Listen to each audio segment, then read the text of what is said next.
the Focus Path, and Knowledge Connect platform. We are very happy and excited to introduce a course for design engineers, which can connect most of the aerospace and automotive world, where students are aspiring to get into this. We would like to give an orientation of the course what we are going to deliver to you on an online platform. CATIA V5 Essential Designer course, which is all about 60 hours, is more excited with the online tutor-based training for students community across pan-India. And we are all stuck up in the COVID-19 situation, and we are sure that this is the time where we need to enrich ourselves and enable ourselves in this CATIA V5 designer course, which is predominantly used by most of the aerospace and automotive domain. Let's quickly get into the course what we are going to cover. Skilling CATIA means learning the technology for the industry alike, prepare the students for the best job in the engineering, and provide them with the largest scope of employment opportunities. There are different stages of our learning practice, right from basics to advanced. So this designer course is predominantly addressing the entry-level job requirement for design engineers. Let's get into the first one. CATIA V5 Advanced Part Design, which is nothing but 16 hours. In this course, basic part to complex assembly, what are the parts required of CATIA V5 Part Design Workbench, where we'll be introducing aspiring engineer to get into the design engineer role right from the basics, right from zero, right from scratch. So we introduce you what is the CATIA world, what the platform is all about. We start with the basic sketch, where we introduce the sketch-based features, add some dress-up features like draft angle, why draft angle plays an important role in product design, and how can you improve the quality of your design by giving some dress-up features for the design intent. Most of the time we need to have a transformation features, which I don't want to do a repetitive work of the feature which I would like to use it. And the best practice of using the reference elements like points, lines, and planes for my design intent, so that down the line when I'm going to design any change, and those changes can be done using those reference elements. Competitive world where the product design needs to have so much of transformation, and that's the world of industry which talks about the requirement of immediate changes. That's what we use some formula creations, store it in the form of a design table, and create a catalog so that I can down the line use those features. And then I'm going to use path analysis, and if it is a specific components like metal casting or injection molding components, how the design has to be done using the Boolean operations to get my intricate shapes.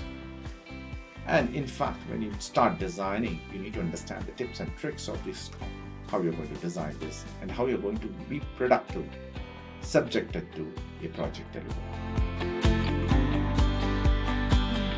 The next one is Advanced Generative Shape Design, where we are going to collaborate in about 16 hours online tutor-based learning, where we introduce about the surface design, how aesthetic products are created, how your wireframe plays an important role for creation of your solids, how I'm going to organize my feature structure so that I can design the best practice of my product and the intent is met. Create some surface operations. Use some advanced features like wireframe analysis. Ensure that your surface is good enough for manufacturability.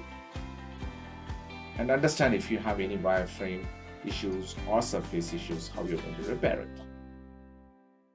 Surface is all about using your blend surfaces and using of advanced sweeps, and how your surface analysis plays an important role to get the shape of the component which is intended for its design.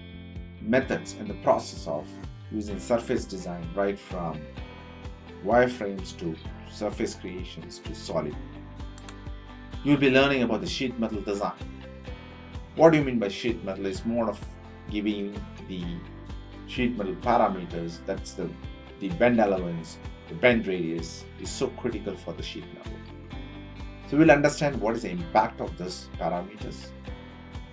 Finally, what we would like to know is that how the development activity of sheet metal is required, the operations of the development, and unfolded and folded view. So during this process, we'll be using different operations of sheet metals, right from shearing, stampings, flange cutouts, flange holds, unfold views, all the stuff, and transformation features.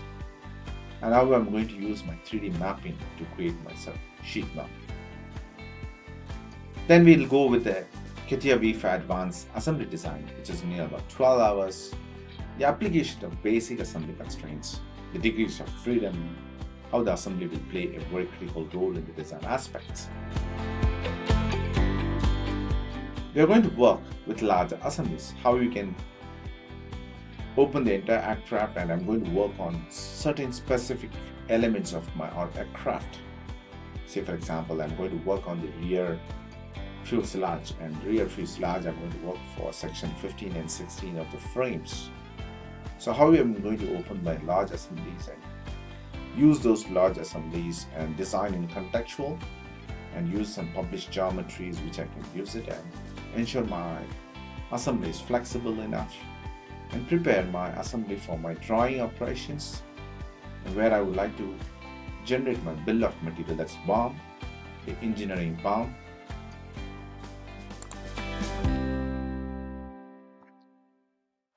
CATIA V5 interactive drafting, which is all about 8 hours, where how I'm going to use the product definitions in the form of a drawing, where I can able to manufacture those for my assembly processes as we defined in the earlier stage.